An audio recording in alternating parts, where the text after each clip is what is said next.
स्वाध्याय परिवार के प्रणेता पांडुरंग शास्त्री आठवले, जो अपने अनुयायियों के बीच दादा के नाम से प्रसिद्ध थे, का जन्म 19 अक्टूबर 1920 को महाराष्ट्र में मुंबई के पास रोहा गांव में चित्तपावन ब्राह्मण परिवार में हुआ था। पांडुरंग शास्त्री के पिता वैजनाथ शास्त्री और उनकी माता पार्वती आठवले। आठवले परिवार में धार्मिक प्रवृत्तियों की परंपरा थी। विद्वता की इसी परंपरा को आगे बढ़ाते हुए आठवले ने संस्कृत भाषा सीखी और सनातन धर्म से जुड़े ग्रंथों, वेद पुराण, उपनिषद, गीता आदि ग्रंथों के अध्ययन में लग गए। उन्होंने समाज में स्वाध्याय के माध्यम से आत्मचेतना आदर्श स्थापित करने की कोशिश की तथा समाज सुधार आंदोलन भी चलाया। आठवले ने युक्तिपूर्वक वेदों, उपनिषदों तथा हिंदू संस्कृति की आध्यात्मिक शक्ति को पुनर्जागृत किया तथा आधुनिक भारत के सामाजिक रूपांतरण में उस ज्ञान तथा विवेक का प्रयोग संभव बनाया। वर्ष 1999 में भारत सरकार ने दादा पांडुरंग को पद्म विभूषण से सम्मानित किया। प्रारंभिक जीवन काल स्कूल का शिक्षण पूरा होने के बाद पांडुरंग शास्त्री के पिता ने अपने संबंधियों के सुझाव के विरुद्ध जाकर कुछ नया करने का सपना देखा। 12 साल की उम्र में उनके पिता वैजनाथ ने पांडुरंग शास्त्री को पढ़ने के लिए रोहा में एक अलग पाठ्यक्रम बनाया, जो बिल्कुल भारत के तपोवन जैसा था। पांडुरंग शास्त्री के पिता ने सरस्वती संस्कृत पाठशाला बनाकर उसमें पांडुरंग शास्त्री को पढ़ाना शुरू कर दिया। लोगों का ये मानना था कि तपोवन शिक्षण पद्धति में अंग्रेजी नहीं पढ़ाया जाता है, लेकिन वैजनाथ शास्त्री जी ने ये परंपरा दूर करके उसे अंग्रेजी का भी अच्छा शिक्षण दिया। बचपन से ही उन्हें संस्कृत और दूसरे हिंदू ग्रंथों की शिक्षा दी गई थी। पांडुरंग शास्त्री के पिताजी के गले में खराबी आ जाने की वजह से पाठशाला की पूरी जिम्मेदारी अब दादाजी पांडुरंग शास्त्री के कंधे पर थी। 22 साल की उम्र में यानी कि 1942 में पांडुरंग शास्त्री ने श्रीमद् भगवद गीता पाठशाला, जो उनके पिताजी ने 1926 में बनाई थी, उसमें प्रवचन देना शुरू कर दिया था।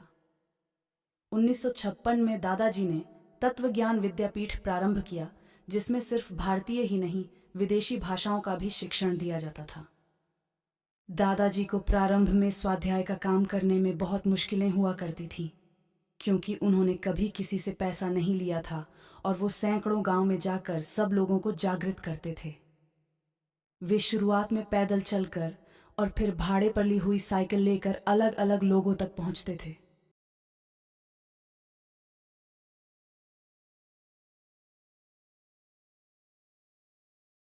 स्वाध्याय परिवार से प्राप्त सनातन धर्म की ज्ञान परंपरा को आगे बढ़ाने का काम कर रहे पांडुरंग शास्त्री आठवले ने भारतीय वेद पुराणों, उपनिषदों, महाभारत, गीता आदि ग्रंथों के इस सार को काफी हद तक समझ लिया था कि मानव जीवन केवल और केवल मोक्ष प्राप्ति के लिए मिला है। भारतीय दर्शन के बारे में आठवले ने अत्यंत गूढ़ अध्ययन कर चुके पांडुरंग का जीवन 1954 में घटी एक घटना ने बदल डाला। उस समय आठवले 34 वर्ष के युवा थे।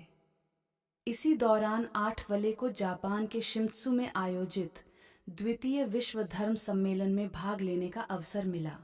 इस सम्मेलन में आठवले ने पूरे विश्व के समक्ष वैदिक ज्ञान और जीवन दर्शन के महत्व पर सारगर्भित व्याख्यान दिया और उसे अपनाने पर बल दिया।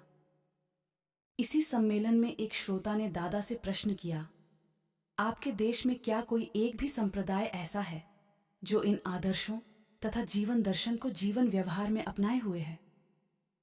ये प्रश्न आठवले के सीने में बाण की तरह उतरा और उन्हें लहूलुहान कर गया। 200 वर्षों की अंग्रेजी दास्ता और पाश्चात्य संस्कृति के आक्रमण के चलते भारत अपनी प्राचीन सनातन वैदिक धर्म संस्कृति से पहले ही भटक चुका था।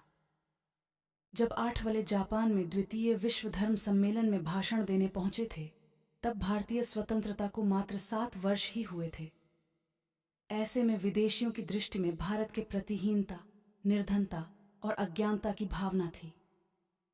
यही कारण था कि इस सम्मेलन में इसी कठोर भावना और कटाक्षपूर्ण व्यंग्य के साथ एक विदेशी श्रोता ने आठवले से प्रश्न किया, जिससे वे क्षोभ में पड़ गए, क्योंकि वे स्वयं जानते थे कि भारत में तेजी से बदलती युवा पीढ़ी और पाश्चात्य संस्कृति के आक्रमण के चलते पुरातन प्राचीन वैदिक संस्कृति के प्रति घोर अवहेलना और अज्ञानता है। इसी कारण आठवले को एक विदेशी श्रोता का यह प्रश्न तीखे बाण की तरह लगा और वे एक संकल्प के साथ स्वदेश लौट आए। भारत लौटते ही उन्होंने भारत में भारतीय जीवन की वर्तमान और प्रासंगिक स्थिति पर विचार विमर्श और चर्चा का सिलसिला प्रारंभ किया और इसके साथ ही स्वाध्याय आंदोलन की नींव पड़ी। पांडुरंग शास्त्री आठवले भारतीय दर्शन को भली भांति समझ चुके थे, इसीलिए उन्होंने विश्व धर्म सम्मेलन में जो भारतीय दर्शन की बातें रखी थीं, उनसे विमुख हो चुके अपने ही भारत देश के लोगों को पुनः जोड़ने की दिशा में कार्यारंभ किया। आठवले जानते थे कि तत्व ज्ञान यानी स्वयं को जानने से ऊंचा, ऊपर या बड़ा कोई और ज्ञान नहीं है। इसीलिए उन्होंने 1956 में तत्व ज्ञान विद्यापीठ की स्थापना की। भारतीय जीवन दर्शन वास्तव में कोई धर्म नहीं है जिसे हिंदू, मुस्लिम, सिख, ईसाई, पारसी, यहूदी, जैन आदि संप्रदायों तक सीमित रखा जा सके, अपितु भारतीय दर्शन किसी भी प्रकार की धार्मिक कट्टरता से पूर्णतः मुक्त है और यह समस्त जीवों के कल्याण यानी मोक्ष, मुक्ति, स्वयं साक्षात्कार, आत्म साक्षात्कार, ईश्वर का साक्षात्कार, जीवन मुक्ति, तत्व ज्ञान, परमात्मा प्राप्ति की ओर ले जाता है। यही बात भारत के लोगों को समझाने के लिए दादा ने तत्व ज्ञान विद्यापीठ की स्थापना की, जिसमें भारत के आदिकालीन ज्ञान तथा पाश्चात्य ज्ञान दोनों का समन्वय रखा। इसके साथ ही आठवले भारतीय सनातन ज्ञान परंपरा के लिए भारत भ्रमण पर चल पड़े, लोगों से मिले, डॉक्टरों, इंजीनियरों, वकीलों, उद्योगपतियों जैसे शिक्षित लोगों को ही नहीं, अपितु निर्धन, निरक्षर व धार्मिक आडंबरों को ही भक्ति समझने वालों तक यह बात पहुंचाई कि वे अपने व्यस्त जीवन से कुछ समय निकालकर ईश्वर का ध्यान करें तथा भक्तिभाव अपनाएं, आत्मचेतना जगाएं और बाह्य दौड़ त्याग कर स्वयं की ओर यानी भीतर की ओर यात्रा करें। आठवले बने दादा और स्वाध्याय बना आंदोलन। आठवले ने स्वाध्याय के माध्यम से आत्मचेतना को जागृत करने को अपने जीवन का उद्देश्य और लक्ष्य बनाया। स्वाध्याय यानी स्वयं को जानने का अभ्यास। धीरे धीरे आठवले के स्वाध्याय को लोग समझने लगे और यह स्वाध्याय 1958 में एक आंदोलन बन गया, जब आठवले के आह्वान पर उनके अनुयायियों ने गांव-गांव घूमकर उनका संदेश प्रसारित करते हुए स्वाध्याय की महिमा सबको बतानी शुरू की। और उन्होंने अपने गुरु का यह विवेक सबको दिया कि स्वाध्याय के मार्ग में किसी भी धर्म, जाति या स्त्री, पुरुष का कोई भेद नहीं है और धर्म मानव जाति की बराबरी में विश्वास करता है। आठवले के इस स्वाध्याय आंदोलन ने लगातार विकास किया और उसके अनुयायियों की संख्या लगातार बढ़ती चली गई। पांडुरंग आठवले शास्त्री अपने भक्तों के बीच दादा, बड़ा भाई कहकर संबोधित किए जाने लगे। 1964 में पोप पॉल चतुर्थ भारत आए और उन्होंने दादा से उनके दर्शन को लेकर चर्चा की। स्वाध्याय की महिमा इतनी बढ़ गई कि आठवले के अनुयायियों का स्वाध्याय परिवार बन गया, जिन्हें भारत के सामान्य जन में अपने गौरव की पुनः प्रतिष्ठा, आत्मविश्वास की जागृति तथा हिंसक और द्वेषपूर्ण सामाजिक विघटन के स्थान पर जाति तथा वर्ग भेद की दीवारों को लांघते हुए आत्मीय संबंधों का निर्माण कर सामाजिक स्तर पर ऐक्य की शक्ति को गतिशील बनाने वाले भाव, दर्शन तथा उपायों की तलाश है, उन्हें स्वाध्याय में अपने स्वप्न साकार होते दिखेंगे। न केवल स्वाध्याय ने व्यक्ति और समुदायों को उस गहरे स्तर पर प्रभावित करने की सामर्थ्यता सिद्ध की है जहां व्यक्ति अपनी उन्नत पहचान पाता है, बल्कि इसके साथ ही इसके सार्थक प्रभाव का क्षेत्र इतना विशाल है कि लगता है इस वृहद देश को अपनी पटरी पर वापस लाने वाले पुरुषार्थ ऐसे ही होते होंगे। विगत काल में हुई सौराष्ट्र क्षेत्र की स्वाध्यायियों की सभा में इतने लोग थे जितने कभी नहीं देखे। एक बृहद परिवार के अनुशासन से खचाखच कतारों में दृष्टि की सीमा तक लोग बैठे थे। संख्या का हिसाब जहां निरर्थक हो जाता है, इतने केवल एकत्रित ही नहीं हुए थे। उनके प्रतिनिधियों के वक्तव्यों, 125 रंगमंचों पर एक साथ होते नृत्यों, भावगीतों तथा लाखों लोगों के कंठ से एक साथ शुद्ध संस्कृत में गाए गए स्तोत्रों के द्वारा वे इस बात का प्रमाण भी दे रहे थे कि किस समाज का कहाँ से उठना वास्तव में उठना होता है। जब एक हरिजन युवक सहज आत्मबोध के साथ कहता है कि मैं ब्राह्मण हूं, तो यह वह घटना है जिसकी बाधित हुई शक्ति कारण हम आंतरिक रूप से तो कमजोर हुए ही, बाहरी आक्रमण के सामने भी पिघलते हुए गुलाम बने और विघटित भी हुए। जिस समुदाय को हिंदू समाज से अलग होने से बचाने के लिए महात्मा गांधी अपने प्राणों की आहुति दे रहे थे तथा उन्होंने ऐसा करने की प्रेरणा को ईश्वर से साक्षात्कार बताया, उसी समुदाय के लाखों सदस्य किस प्रेरणा से सैकड़ों वर्षों के अत्याचार के दंश से बनी ग्रंथि से मुक्त होकर और प्रतिशोध के स्थान पर प्रेम और आत्मसम्मान की भाषा बोलने लगे हैं। स्वाध्याय ने इन्हें जो दिया है वह अवश्य ही प्रतिशोध और विद्रोह से मिलती आत्मतुष्टि से अधिक आकर्षक और समृद्ध करने वाला होगा। यह समझना हमारे समाज के सनातन लेकिन गूढ़ रहस्य को समझने के बराबर है। स्वाध्याय और दादाजी के विचारों के प्रभाव से लोगों ने जुआ, शराब, मांसाहार, कुरीति और अंधविश्वासों को छोड़ा है। परिवार में प्रेम और समुदाय में ऐक्य बढ़ा है। व्यक्ति में गौरव और स्वाभिमान जागृत हुआ है। जो भी व्यवसाय करते हैं उसे श्रम भक्ति के भाव से करते हैं और ईश्वर भीतर है, बाहर नहीं। इसलिए शरीर को मंदिर जैसा बनाने की सतत प्रेरणा से जागृत रहकर व्यसन शुद्धि, भाषा शुद्धि और व्यवहार शुद्धि इनके जीवन में स्पष्ट दिखती है। जो ईश्वर मेरा तंत्र चलाता है वही दूसरे में भी है। इस भाव ने व्यक्तियों के समूह को समाज में बदल दिया है। शराब, मांसाहार और जुआ जाने से आर्थिक स्थिति में परिवर्तन तो आया ही है, स्त्रियों की मारपीट का अंत हुआ तथा परिवार का जीवन समृद्ध बना है। केवल गुजरात में ही 5 लाख से अधिक हरिजन होंगे जो शराब, जुआ, गाली गलौच, स्त्रियों को मारना इत्यादि से ऊपर उठकर उस संस्कारिता के दर्शन कराते हैं जिसके अभाव में वे तुच्छ और हेय माने गए। इस जीवन से उन्हें वंचित रखने के क्रम में शास्त्रीय विद्या, ज्ञान का रास्ता बंद कर दिया था। उस रास्ते की कुंजी समान संस्कृत में जब शुद्ध आचरण से वे नारायण उपनिषद, श्री सूक्त या दिन में 3 बार नियमित त्रिकाल संध्या का पाठ करते हैं तो किसी भी सच्चे राष्ट्रभक्त को इस विचार से रोमांच होगा कि सभ्यता ऐसे ही करवट लेती है। स्वाध्याय के ऐसे अनेक पक्ष हैं।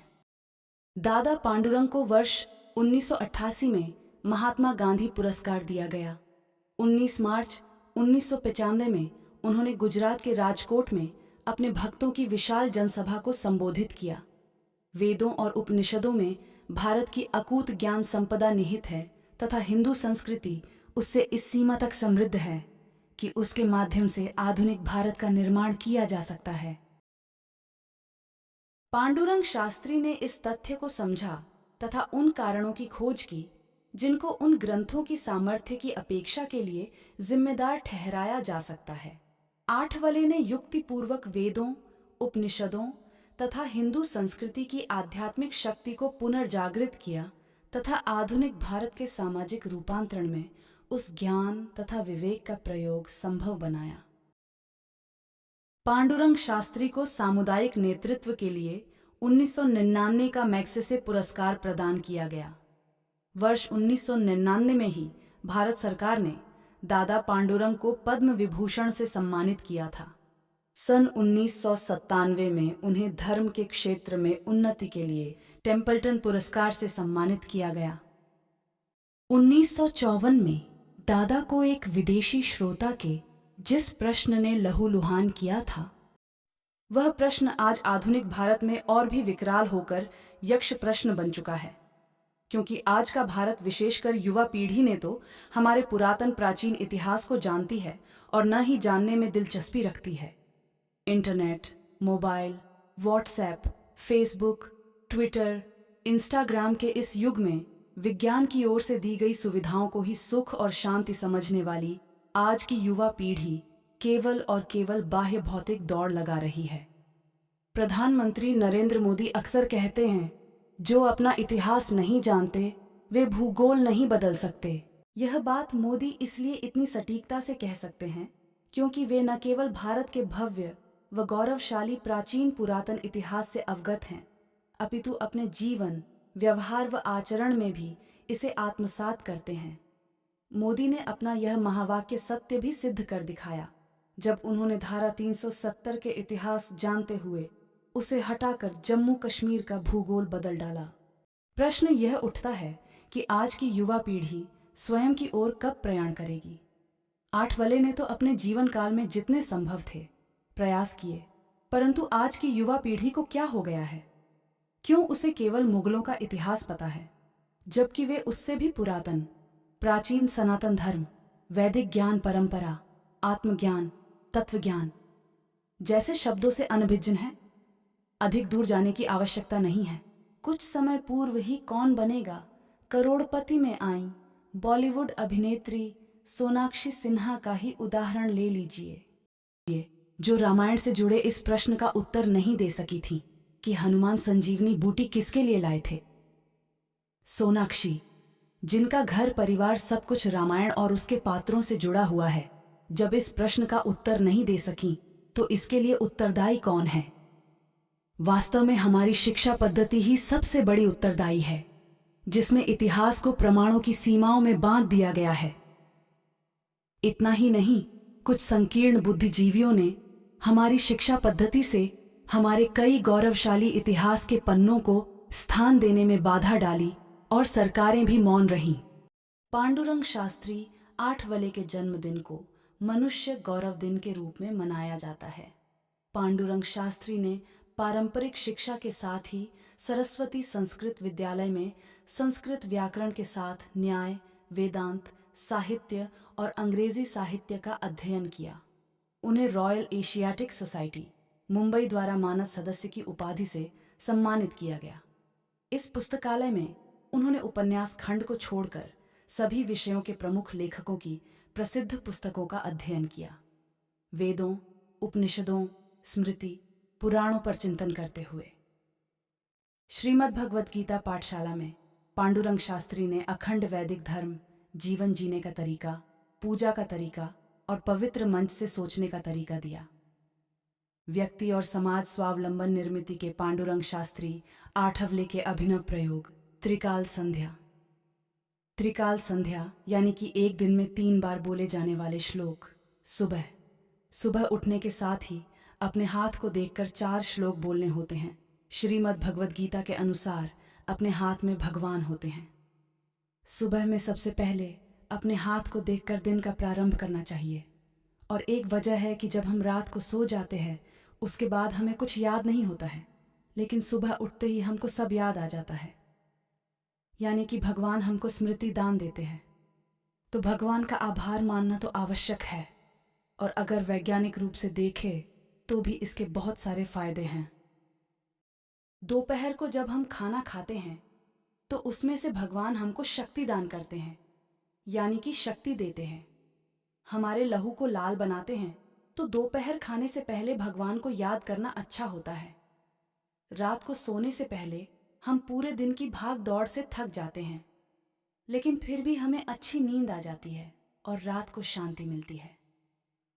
अगर वैज्ञानिक रूप से देखें तो संस्कृत में श्लोक बोलने से मन को शांति मिलती है।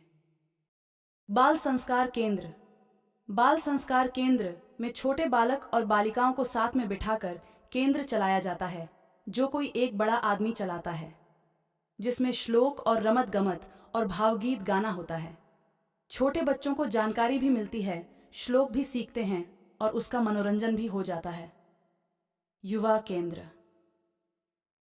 15 से 30 साल के युवान सब मिलकर केंद्र चलाते हैं, जिसमें खेलकूद के साथ साथ जीवन उपयोगी चर्चाएं भी होती हैं और सही से जीवन विकास होता है। युवती केंद्र। 15 से 30 वर्ष की युवतियां आसपास मिलकर केंद्र चलाती हैं। एक विचारशील और राजसी समाज का उदय तभी होगा जब भारतीय सांस्कृतिक विरासत और समकालीन पश्चिमी विचारों का संश्लेषण होगा। रोहा के तपोवन में छात्रों को अंग्रेजी भाषा में प्रवीणता के साथ तुलनात्मक पूर्वी और पश्चिमी दर्शन में गहन प्रशिक्षण दिया गया था।